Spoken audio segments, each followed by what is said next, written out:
আসসালামু আলাইকুম ওরহমতুল্লাহি ওবরাকাতুহু। আমার অতি প্রিয় ও প্রাণপ্রিয় দিনী বোনেরা, আপনারা সবাই কেমন আছেন? আল্লাহ সুবহানাহু ওয়া তাআলার অশেষ মেহরবানিতে আশা করছি আপনারা ঈমান ও আমলের সাথে সুস্থ আছেন। আজ ৩০ এপ্রিল ২০২৬ বৃহস্পতিবার। আমাদের বাংলাদেশের আকাশে জিলকদ মাসের চাঁদ উদিত হয়েছে আজ থেকে ১২ দিন আগে, অর্থাৎ আজ ১২ জিলকদ ১৪৪৭ হিজরি। বোনেরা আমার, আজ আমি আপনাদের সামনে এক বিশেষ জরুরি বার্তা নিয়ে এসেছি। সময় একদমই কম, হাতে মাত্র কয়েক ঘণ্টা। আগামীকাল থেকেই শুরু হচ্ছে এমন এক বরকতময় ইবাদত, যা পালন করলে আমাদের আমলনামায় পুরো বছর রোজা রাখার অকল্পনীয় সওয়াব যুক্ত হতে পারে। আমরা কি চাইব আমাদের এই ব্যস্ত জীবনের মাঝে এত বড় একটি সুযোগ হাতছাড়া হয়ে যাক? আগামী ১ মে ২০২৬ শুক্রবার থেকে শুরু হচ্ছে পবিত্র আইয়ামে বীজের রোজা। আজ রাতে সেহরি খেয়ে আগামীকাল থেকেই আমরা এই আমলটি শুরু করতে পারি। আজকের পুরো ভিডিওতে আমি আপনাদের সাথে এই রোজার খুঁটিনাটি সব বিষয় নিয়ে আলোচনা করব, ইনশাআল্লাহ। প্রিয় দিনী বোনেরা, আমাদের অনেকের মনেই প্রশ্ন জাগতে পারে, আইয়ামে বীজ শব্দটির অর্থ কী, কেনই বা একে এই নামে ডাকা হয়? আইয়াম হল আরবি ইয়াউম শব্দের বহুবচন, যার অর্থ হল দিনসমূহ, আর বীজ শব্দের অর্থ হল উজ্জ্বল বা সাদা। সুতরাং আইয়ামে বীজ মানে হল উজ্জ্বল দিনসমূহ। প্রতি চন্দ্রমাসের ১৩, ১৪ এবং ১৫ তারিখ যখন চাঁদ তার পূর্ণ অবয়বে আকাশে উদিত হয় এবং পৃথিবীর বুক চাঁদের আলোয় উদ্ভাসিত ও উজ্জ্বল হয়ে ওঠে, সেই দিনগুলোকে ইসলামী পরিভাষায় আইয়ামে বীজ বলা হয়। আমরা জানি, ইসলামী ক্যালেন্ডার বা হিজরি বর্ষ চন্দ্র মাসের উপর ভিত্তি করে চলে। চাঁদের পূর্ণতার এই ৩ দিনের রোজা রাখা নবীজি সাল্লাল্লাহু আলাইহি ওয়াসাল্লামের অত্যন্ত প্রিয় একটি সুন্নাহ ছিল। কেন এই দিনগুলো বেছে নেওয়া হলো? বিজ্ঞানও আজ স্বীকার করে যে পূর্ণিমার এই দিনগুলোতে মানুষের শরীর ও মনের উপর চাঁদের এক ধরনের প্রভাব পড়ে। কিন্তু একজন মুমিন হিসেবে আমাদের কাছে সবথেকে বড় কারণ হল, আল্লাহর রাসূল সাল্লাল্লাহু আলাইহি ওয়াসাল্লাম এই দিনগুলোতে রোজা রাখতে উৎসাহিত করেছেন এবং একে দাহার বা সারা বছর রোজা রাখার সমতুল্য বলেছেন। হানাফি মাযহাবের আলোকে এই ৩টি রোজা অত্যন্ত মর্যাদাপূর্ণ। আমরা যারা গৃহিণী বা কর্মজীবী নারী, আমাদের জন্য মাসে মাত্র ৩টি দিন আল্লাহর সন্তুষ্টির জন্য ব্যয় করা খুব কঠিন কিছু নয়।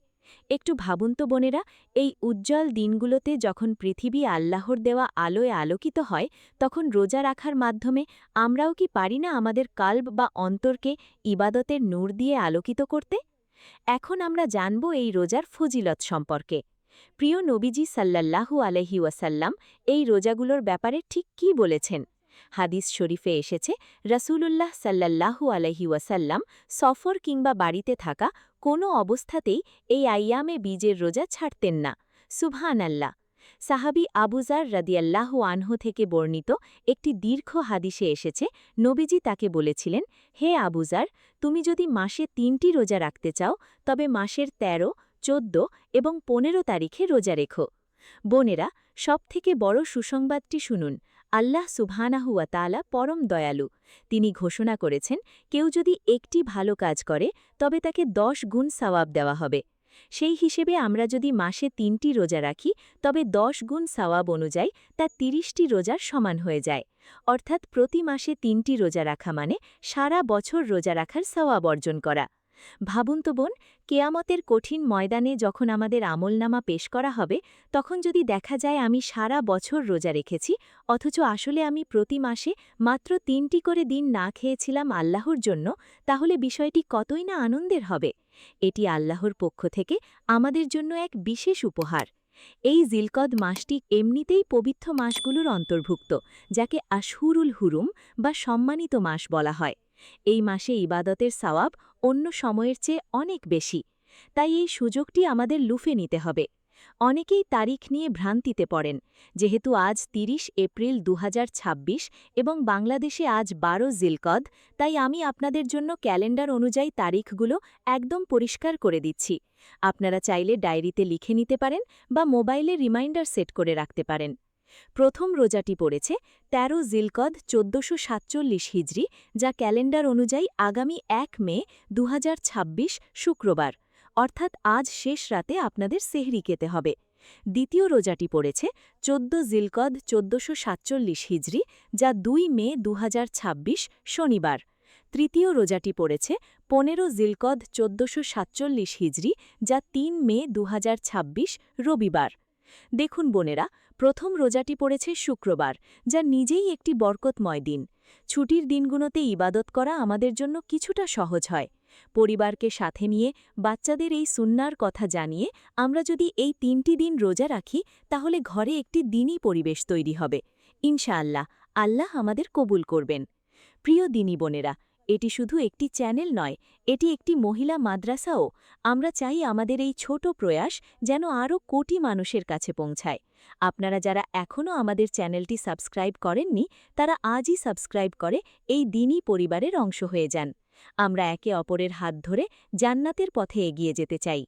এখন আসি একটি অত্যন্ত গুরুত্বপূর্ণ ও স্পর্শকাতর বিষয়ে, যা নিয়ে আমার অনেক বোন আমাকে নিয়মিত মেসেজ করেন।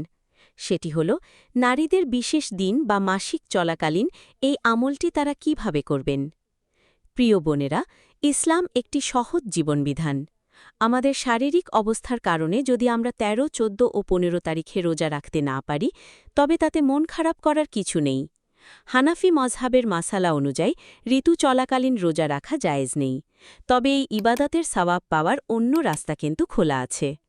প্রথমত, আপনার যদি নিয়মিত আইয়ামে বীজের রোজা রাখার অভ্যেস থাকে এবং কেবল অসুস্থতার কারণে আপনি এই মাসে রাখতে পারছেন না, তবে আল্লাহ সুবহানাহু ওয়া তাআলা আপনার নিয়তের কারণে আপনাকে পূর্ণ সওয়াব দান করবেন ইনশাল্লাহ, কারণ মুমিনের নিয়ত তার আমলের চেয়েও উত্তম। দ্বিতীয়ত, আপনি যদি সুস্থ হওয়ার পর এই ৩টি রোজার সওয়াব পেতে চান, তবে জিলকদ মাসের অন্য যে কোনো দিন ৩টি নফল রোজা রেখে নিতে পারেন। যদিও আইয়ামে বীজের নির্দিষ্ট তারিখের সওয়াব আলাদা, কিন্তু নফল রোজা হিসেবে আপনি বঞ্চিত হবেন না। তৃতীয়ত, পিরিয়ড চলাকালীন রোজা ও নামাজ নিষেধ হলেও জিকির আজকার, তাসবিহ পাঠ এবং দোয়া করা কিন্তু নিষেধ নয়। আপনি ওই দিনগুলোতে বেশি বেশি সুবহানাল্লাহ, আলহামদুলিল্লাহ, লা ইলাহা ইল্লাল্লাহ পাঠ করতে পারেন। বিশেষ করে ইফতারের সময়, যখন অন্যেরা ইফতার করবেন, আপনি তাদের ইফতার পরিবেশন করবেন এবং ওই বরকতময় সময়ে আল্লাহর কাছে দোয়া করবেন। মনে রাখবেন, আল্লাহর খেদমত এবং বান্দার সেবাও একটি বড় ইবাদত। এবার আসুন আমরা জেনে নিই রোজার নিয়ম ও নিয়ত সম্পর্কে। অনেকেই জানতে চান নফল রোজার নিয়ত মুখে করতে হবে কিনা বা আরবিতে না বললে হবে কিনা। নিয়ত মানে হল মনের সংকল্প। আপনি যে শেষ রাতে সেহরি খেতে উঠছেন, এটাই আপনার নিয়ত। আলাদা করে মুখে কোনো শব্দ উচ্চারণ করা বাধ্যতামূলক নয়। তবে যদি কেউ বলতে চান, তবে বাংলায় এভাবে বলতে পারেন, হে আল্লাহ, আমি আগামীকাল আপনার সন্তুষ্টির জন্য জিলকদ মাসের আইয়ামে বীজের নফল রোজা রাখার নিয়ত করছি। হানাফি মজহাব অনুযায়ী নফল রোজার নিয়ত যদি কেউ সেহেরির সময় ভুলে যান, তবে দুপুরের আগ পর্যন্ত নিয়ত করা যায়, যদি তিনি এর মধ্যে কিছু পানাহার না করেন। রোজার নিয়ম রমজানের মতোই। সুবহে সাদিকের আগে সেহেরি খেতে হবে এবং সূর্যাস্তের পর পানি বা খেজুর দিয়ে ইফতার করতে হবে। সেহরিতে খুব ভারী খাবার না খেয়ে পুষ্টিকর খাবার খাওয়ার চেষ্টা করবেন, যাতে সারাদিন ইবাদত করার শক্তি পান। আর ইফতারের সময় তাড়াহুড়ো না করে ধীর স্থিরভাবে দোয়া পড়বেন। মনে রাখবেন, রোজাদারের দোয়া আল্লাহ ফিরিয়ে দেন না। আলোচনার একদম শেষ পর্যায়ে চলে এসেছি আমরা। প্রিয় দিনী বোনেরা, একটু চিন্তা করে দেখুন তো, সময় কত দ্রুত চলে যাচ্ছে। আজ জিলকদ মাসের মাঝামাঝি সময়। এর পরপরই আসছে অত্যন্ত মর্যাদাপূর্ণ জেলহাজ মাস, কোরবানির মাস। জেলহজের প্রথম 10 দিন ইবাদতের জন্য পৃথিবীর সেরা দিন। সেই বড় ইবাদতের প্রস্তুতি হিসেবে জিলকদ মাসের এই 3টি রোজা আমাদের জন্য একটি ঢাল হতে পারে। আমাদের আমলনামা কত পাপে কলুষিত, কত ভুল আমরা জেনে না জেনে করি। এই নফল রোজাগুলোর মাধ্যমে কি আমরা পারি না আমাদের রবের একটু কাছে যেতে? হতে পারে এই 3টি রোজাই হবে আমাদের জান্নাতে যাওয়ার উশিলা। আমরা অনেক সময় দুনিয়ার তুচ্ছ কাজে কত ঘণ্টা ব্যয় করি, কিন্তু আল্লাহর জন্য কি 3টি দিন আলাদা করতে পারব না? আমাদের জীবন তো অনিশ্চিত। আগামী বছর এই জিলকদ মাসে আমি বা আপনি বেঁচে থাকব কিনা তা কেউ বলতে পারেন না। তাই আসুন অলসতা ত্যাগ করি। আগামীকাল শুক্রবার, জিলকদ মাসের প্রথম আইয়ামে বীজের নফল রোজা। আমরা যারা শারীরিক ও মানসিকভাবে সক্ষম, তারা সবাই আজ নিয়ত করি যে আমরা এই আমলটি ছাড়ব না। আসুন আমরা সবাই মিলে আল্লাহর কাছে একটু হাত তুলি। হে আল্লাহ, আপনি আমাদের রব, আপনি আমাদের সৃষ্টিকর্তা। আমাদের এই ক্ষুদ্র ইবাদতটুকু আপনি কবুল করে নিন। আমাদের গুনাহগুলো মাফ করে দিন। জিলকদ মাসের এই বরকতময় দিনগুলোতে আমাদের আমল করার তৌফিক দান করুন। আমাদের পরিবারে বরকত দান করুন। যারা অসুস্থ তাদের শেফা দান করুন।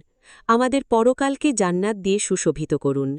হে আল্লাহ, আমাদের দেশের ওপর আপনার খাস রহমত নাজিল করুন। আমিন, ইয়া রাব্বাল আলামিন।